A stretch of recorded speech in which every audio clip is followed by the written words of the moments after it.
what is your cause in life? I would think that if your cause was to convince others that evolution is correct, not just a theory, but a fact, then you'd be devoting yourself to finding this information and making it readily available. What I find is that you're spending a lot of time arguing with me, trying to convince me, instead of showing the evidence or spending your time producing evidence. Was I not just telling you about fish that are intermediate between the sea? But again, what I go back to is if there was a large enough amount of evidence, which there should be, if we have gone from slime to human beings, there should be an overwhelming amount of evidence, not these isolated cases that could be interpreted differently. And see, the problem, one problem that evolutionists have is that in the past, when there's been great acclaim of a discovery to show from one species to another, it's been proven to be fraudulent. So evolutionists have a problem in their own history. The fact that there have been so many cases of fraud or misinterpretation of information that now we have a problem believing what you say. There was the Piltdown Man in the 1920s. I suggest we forget about the 1920s and look at today. Go and look at some modern paleontology labs. Go and talk to some modern paleontologists. Go and talk to the people who are looking at the transition from fish to amphibians. Go and look at the fossils about the human transition. Look at the evolution of the horse. Look at the evolution of the elephant. There are evolution of the whale. There are so many beautiful stories. I mean, you'd be fascinated. You would think that these fossil histories are to the greater glory of God if only you go and look at them. Would it make you happy if we were to agree that there is some evidence regarding macroevolution? Would that alone make you happy, or would you still be unhappy and feel that your cause is unsuccessful if many of us still believe that there's an intelligent being who caused this to happen? It would make me enormously happy. I would love it. If you said, yes, yes, yes, evolution is obviously a fact, I accept evolution, but God did it. I mean, that wouldn't, I mean, I wouldn't agree with that, but it would make me hugely happy. At least you looked at the evidence. And I don't understand why that's so important to you, that I believe exactly like you believe. No, no, it's not important to me. I am an educator, I'm a scientist, I'm a university professor, I teach. I love it when people see the beauty of nature, the beauty of evidence, and just look at it and appreciate how elegant it is. It really is beautiful. Go and look at it. What is the danger in believing in an intelligent designer? I don't think that's a danger.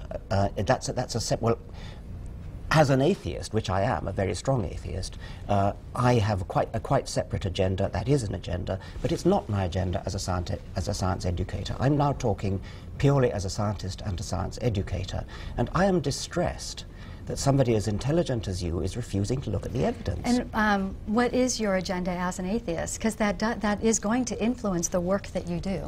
Well, I like to think it's not, actually, but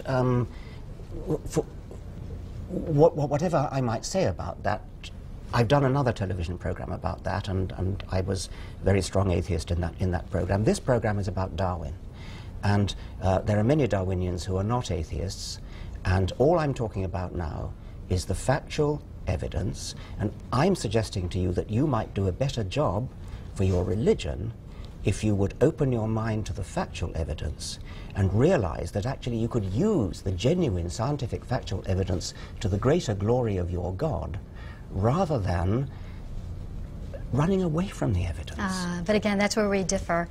We don't believe we are running away from the evidence, and what we are seeking to do is to help people to understand who God is, that He's a loving God, and part of His love toward us is that He created us, the fact that He wanted us to exist. Maybe He did it via evolution, though. And helping people to understand that there's a God who's created order in this universe, and that there are certain, as you've mentioned, laws in this universe. That even includes moral laws of how we are to treat one another. Then the work that we're working toward is helping people to understand these moral laws and live according to these moral laws, because not only will they benefit living healthier and happier lives, but our society will as well.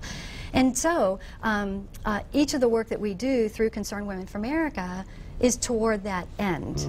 Now, you have your own cause. You're going to devote your life to that. And I would hope that you could respect and appreciate the work that we're doing to help make society a better place by helping people to understand the moral laws not only exist, but they're the best for each one of us and as a society. And you can go to sleep at night happy, hopefully, knowing that we're being successful in our work, because it will make a better society, one that Darwin's beliefs would not have made. Yes, well, I've gone into that, haven't I? I agree with you that Darwinian beliefs would not make for a good society. I've said they'll make for a bad society. And what's lacking, as you've mentioned, what's lacking is